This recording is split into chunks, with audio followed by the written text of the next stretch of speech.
Pag ako naging asawa mo, hindi kita pauulamin ng asin. Hanggat may asukal.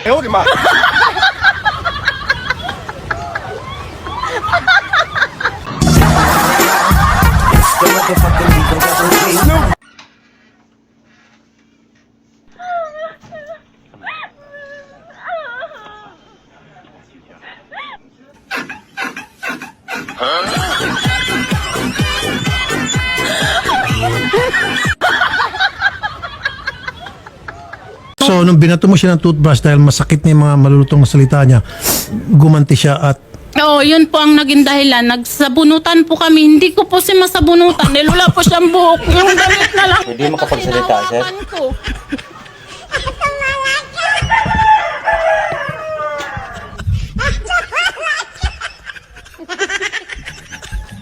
sabi mo kasi ba, nagsambunutan kami. Paano sambunutan?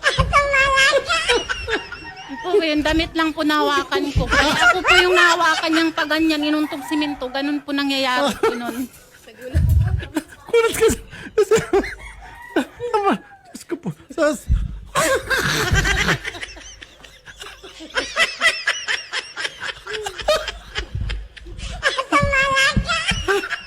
Bakit sabi nagsambunutan, ma?